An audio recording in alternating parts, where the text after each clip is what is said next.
el campo. Producir plantas más grandes y más resistentes a la sequía es el nuevo objetivo de un grupo de investigadores del CONICET. Bienvenidos a Todo es Ciencia, hoy desde el IBR. La idea es que una vez que uno investiga y uno conoce en cómo es que se regulan los genes y cuál está activo y cuál es no, uno puede comprender cómo es, por ejemplo, que crecen las plantas, y uno puede buscar plantas que tengan, por ejemplo, cereales que tengan un mejor rendimiento, que produzcan mayor cantidad de semillas o que las semillas sean más grandes. Y eso es justamente lo que tratamos de buscar con el tipo de investigaciones que hacemos. ¿Serían más resistentes, por ejemplo, los cereales a la sequía, a los insectos? Pueden ser más resistentes, pero también el rendimiento máximo, lo que se llama el rendimiento intrínseco de un cultivo, que es en condiciones ideales, que vos le pones las condiciones perfectas de crecimiento que puede tener, ese cultivo te va a dar un rendimiento máximo, que está determinado por un programa que lo ejecutan los genes de la planta. Entonces, ese programa tiene una limitación, que va a producir un determinado rendimiento. Pero si uno puede entender ese programa y lo puede modificar, uno puede conseguir que en condiciones óptimas haya una mayor cantidad de granos o que sean de mayor tamaño. ¿Cuál es la fase experimental? Lo primero que hacen desde el momento que empiezan a investigar acerca de esto.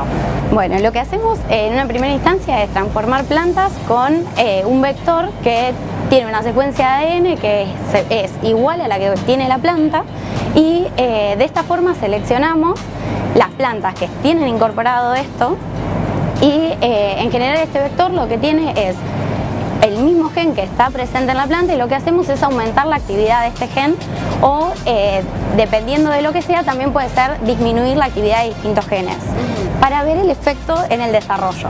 De los 20.000, 30.000 genes aproximados que tienen las plantas, ¿cuántos le modifican ustedes para llegar a estos resultados? Bueno, la idea es que los genes se organizan en niveles jerárquicos, donde vos podés tener un gen que regula la actividad de muchos otros. Entonces, como que uno tiene una pirámide de regulación.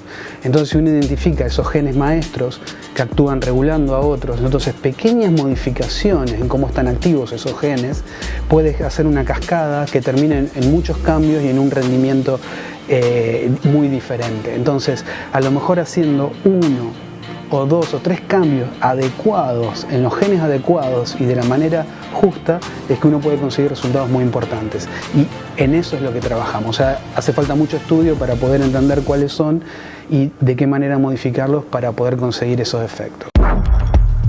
En particular, yo me enfoco fundamentalmente en raíces, y este es un típico material que utilizamos, en el que tenemos las plantas creciendo en medio de cultivo, que nos permite ver el crecimiento a lo largo del tiempo de las raíces. Y lo que estudiamos, bueno, es cómo crecen las raíces, cómo se ramifican, y esos dos procesos de crecimiento y ramificación son en definitiva lo que permite a la planta explorar el suelo para adquirir agua, nutrientes esenciales para el crecimiento de todo el resto de la planta. ¿¿Sería desfavorable, por ejemplo, para el consumo del ser humano, esta intervención que ustedes les hacen en los genes? No, para nada.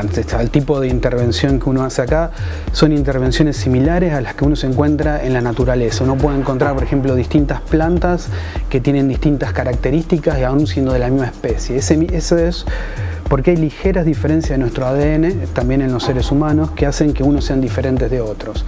Entonces uno puede encontrar cuáles son los tipos de diferencia que ya existen en la naturaleza, que hacen que una planta sea más resistente o que dé más rendimiento que otra, y a partir de ahí poder justamente hacer o inducir ese tipo de modificaciones para conseguir un mayor rendimiento, pero no estamos agregando nada extraño a la planta, sino es ligeramente cómo es que están activos o no los genes de la propia planta. Cada una de las bandejas tienen diferentes líneas que se van analizando, y en general dentro de cada bandeja siempre vamos a tener las líneas controles, y que es a las que vamos a comparar con las plantas que nosotros queremos analizar, que tengan diferentes actividades del gen que nos interesa. ¿Y cómo se toma el ADN de la planta?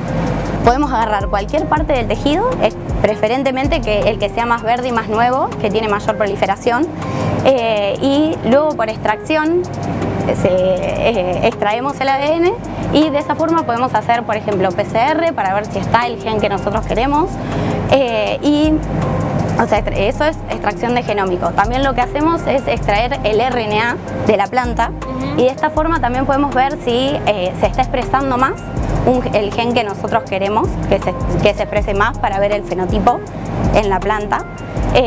Y eso lo vemos a nivel de RNA.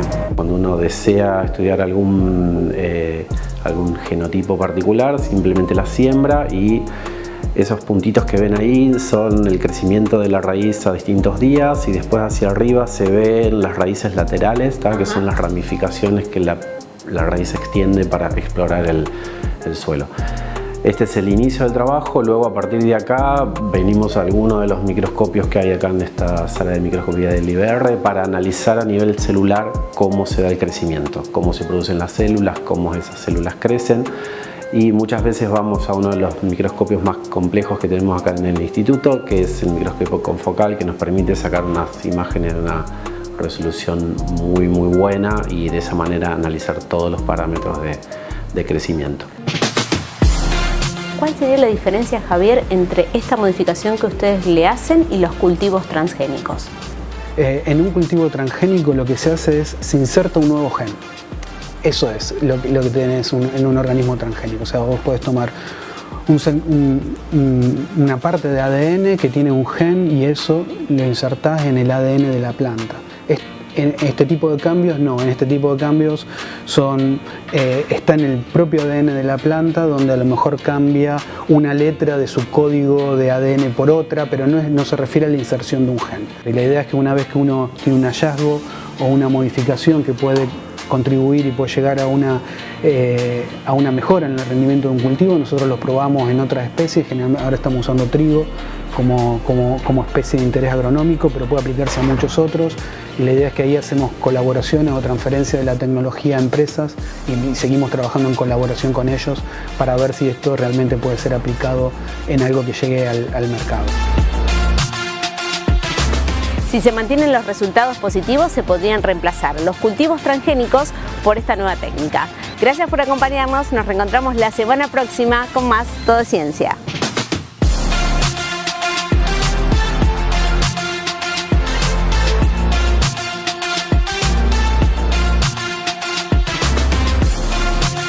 Consejo Municipal de Rosario, siempre cerca de la gente.